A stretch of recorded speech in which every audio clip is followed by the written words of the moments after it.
Hi ಎಲ್ರಿಗೂ ನಮಸ್ಕಾರ. ಸುಮಾರು ಜನ ಕೇಳ್ತಿದ್ರಿ ನಿಮ್ಮ ಹೇರ್ ಯಾವಾಗಲೂ ಸ್ಟ್ರೈಟ್ನಿಂಗ್ ಮಾಡ್ದಂಗಿರುತ್ತಲ್ಲ ಹೇಗೆ ಅಂತ ಹೇಳಿ. ಏನಿಲ್ಲ ನೋಡಿ, ಸ್ನಾನ ಮುಗಿದ್ಮೇಲೆ ಹೇರ್ ಡ್ರೈ ಮಾಡ್ಕೊಳ್ತೀನಿ.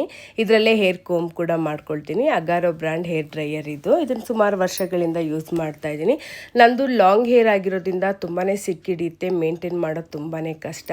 ಸ್ನಾನ ಮುಗಿದ್ಮೇಲೆ ನಾರ್ಮಲಾಗಿ ಒಂದ್ಸಾರಿ ಬಾಚಣಿಗೆನಲ್ಲಿ ತಲೆ ಬಾಚ್ಕೊಂಡು ಆಮೇಲೆ ಈ ಹೇರ್ ಡ್ರೈಯರ್ ಯೂಸ್ ಮಾಡ್ತೀನಿ. ಕೂದಲೆಲ್ಲ ತುಂಬ ಚೆನ್ನಾಗಿ ಒಣಗುತ್ತೆ, ಹಾಗೆ ಸ್ಟೈಲಿಶ್ ಆಗಿ ಕೂಡ ಹೇರ್ ಸ್ಟೈಲ್ ಮಾಡ್ಕೋಬಹುದು. ಪ್ರಾಡಕ್ಟ್ ತುಂಬಾನೇ ಚೆನ್ನಾಗಿದೆ ನೋಡಿ. ನನ್ನ ಹೇರ್ ಎಲ್ಲ ತುಂಬಾನೇ ಚೆನ್ನಾಗಿ ಒಣಗಿದೆ.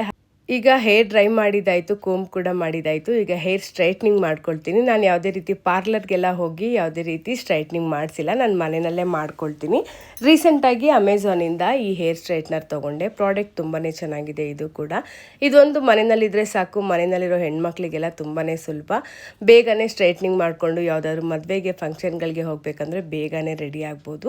ನನ್ನ ಹೇರ್ ತುಂಬಾ ಚೆನ್ನಾಗಿ ಸ್ಟ್ರೈಟ್ನಿಂಗ್ ಆಯಿತು. ಸಿಲ್ಕಿ ಹೇರ್ ಆಗಿ ಕಾಣಿಸ್ತಿದೆ ನೋಡಿ, ನೀವು ಗಮನಿಸ್ಬೋದು. ಈಗ ನಾನು ನನ್ನ ಮಗಳಿಗೂ ಮಾಡಿ ತೋರಿಸ್ತೀನಿ. ಇವಳದು ಸ್ವಲ್ಪ ಕರ್ಲಿ ಹೇರು ನೋಡಿ, ನೀವು ಗಮನಿಸ್ಬೋದು.